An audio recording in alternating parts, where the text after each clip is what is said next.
Attention at 9 ಗೆ ಸ್ವಾಗತ. ನಾನು ವಿಜಯ್ ವೀರಪ್ಪ. ಮೊದಲಿಗೆ ಹೆಡ್ಲೈನ್ಸ್. ದೇಶದಲ್ಲಿ ನಿಷೇಧ ಇರುವ ತಲಾಖ್ ರಾಜ್ಯದಲ್ಲಿ ಸದ್ದು.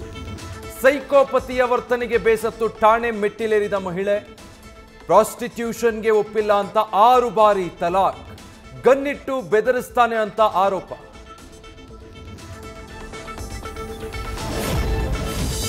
ಶಾಸಕರ ಅಭಿಪ್ರಾಯ ಸಂಗ್ರಹಿಸುತ್ತಿರುವ ಸುರ್ಜೇವಾಲಾ. 3 ದಿನಗಳ ಕಾಲ ಚರ್ಚೆ. ವರದಿಯನ್ನ ದೆಹಲಿಗೆ ಕೊಂಡೊಯ್ಯಲಿರುವ ರಾಜ್ಯ ಉಸ್ತುವಾರಿ. ಹೈಕಮಾಂಡ್ಗೆ ರಿಪೋರ್ಟ್ ಕೊಟ್ಟು ಮುಂದಿನ ಕ್ರಮ ಸಾಧ್ಯತೆ.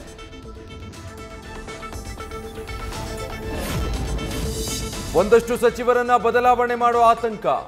ಶಾಸಕರ 1-to-1 ಚರ್ಚೆ ವರದಿಯಿಂದ ಸಚಿವರ ಕುರ್ಚಿಗೆ ಬರುತ್ತಾ ಕುತ್ತು. ಕೆಲ ಮಿನಿಸ್ಟರ್ಗಳಿಗೆ ಶುರುವಾಗಿದೆಯಂತೆ ಢವಢವ.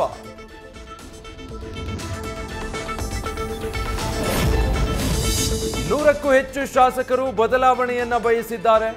ಡಿಸಿಎಂ ಡಿಕೆಶಿಗೂ 1 ಬಾರಿ ಅವಕಾಶ ಸಿಗಬೇಕು. ಈ ವಿಚಾರವನ್ನ ಸುರ್ಜೇವಾಲಾ ಮುಂದಿಡ್ತೀವಿ. ಡಿಕೆ ಶಿವಕುಮಾರ್ಗೆ ಸಿಎಂ ಪಟ್ಟದ ಬಗ್ಗೆ ರಾಮನಗರ ಶಾಸಕ ಇಕ್ಬಾಲ್ ಹುಸೇನ್ ಹೊಸ ಬಾಂಬ್.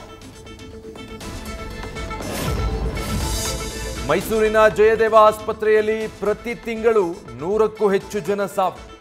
ಏಪ್ರಿಲ್ನಲ್ಲಿ 109, ಮೇ ತಿಂಗಳಲ್ಲಿ 106 ಮಂದಿ. ತೀವ್ರ ಹೃದಯಾಘಾತಕ್ಕೆ ಪ್ರತಿ ತಿಂಗಳು 70ರಿಂದ 80 ಜನ ಕೊನೆಯುಸಿರು. ಮೃತರಲ್ಲಿ ಯುವ ಸಮೂಹವೇ ಹೆಚ್ಚಿರೋದು ಆತಂಕ. ನ್ಯೂಸ್ ಫಸ್ಟ್, ನಿರ್ಭೀತಿಯಿಂದ ನಿಮ್ಮ ಪರವಾಗಿ.